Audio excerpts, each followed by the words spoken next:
तो गाइस यहाँ पे देखिए मुखड़ा है, मुखड़ा कुछ इस कदर है, आप सभी सुनिएगा। जनुआ कहाचे भेला कौगे नाही तुम बोलो ही गे, दिलवा तोड़ बही का हमार गे जनुआ। जनुआ कहाचे भेला कौगे नाही तुम बोलो ही गे, दिलवा तोड़ बही का हमार गे जनुआ। चले जैबही का दोसरा के गाँव का रनिया, चली जैबही का दोसरा के गाँव का रनिया। छोड़ देबही का हमारा तू साथ का रनिया। खत्म भेल कइल सब प्यार का जनुआ, खत्म भेल कइल सब प्यार का जनुआ। छोड़ देबही का हमारा तू साथ का जनुआ। चले जैबही का दोसरा के गाँव का रनिया। खत्म भेल कइल सब प्यार का रनिया। चले जैबही का दोसरा के गाँव का रनिया। खत्म भेल कइल सब प्यार का रनिया। खत्म भेल कइल सब प्यार का रनिया। तो गाइज अंतरा है, फर्स्ट अंतरा क्या कहता है, आइए फर्स्ट अंतरा हम सुनाते हैं। तो गाइज फर्स्ट अंतरा आप लोग सुनिएगा। आगे ले जइबौ भगाए तो के हमें दूर देशवा में, से नूरा लगैबौ अपने नाम के रनिया।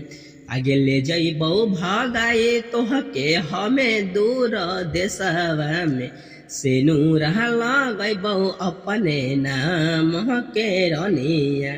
छोड़बौ नहीं जिंदगी भर साथ गे जनुआ।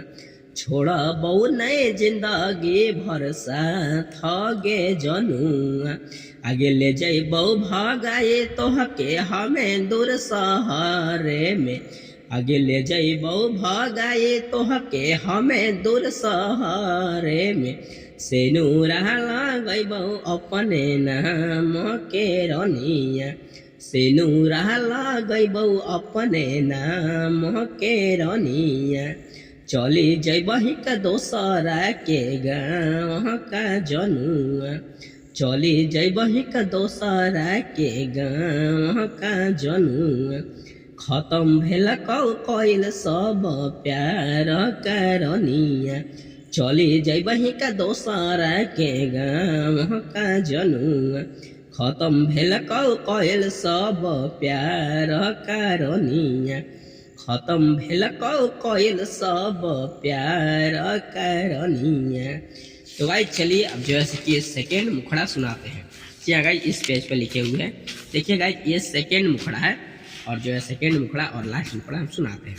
तो चलिए गाइस आप सभी को ऐसे करके सुनाते हैं। तो गाइस देखिए अब सेकेंड अंतरा हम सुनाते हैं। यह देखा यहाँ पे है। आगे छोड़ दे बही का साथ है ता सुने हमर बतिया गे, मर बहु नहीं मरे दे बहु तोहरा के रनिया। आगे छोड़ दे बही का साथ है ता सुने हमर बतिया गे, मर बहु नहीं मरे दे बहु तोहरा के रनिया। आगे रोहिता के छोड़ल हिक दोसर गाँव गेलही क, आगे रोहिता के छोड़त कि दोसर गाँव गेलही के गे। खत्म भेल कइल सब प्यार का रनिया। चली जइबही का दोसरा के गाँव का रनिया। खत्म भेल कइल सब प्यार का रनिया।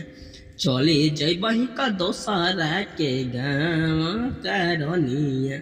खत्म भेल कइल सब प्यार का जनुआ। खत्म भेल कइल सब प्यार का जनुआ। तो गाइस जो है कि यह फुल जो है कि हम गाना सुना दिए, और फुल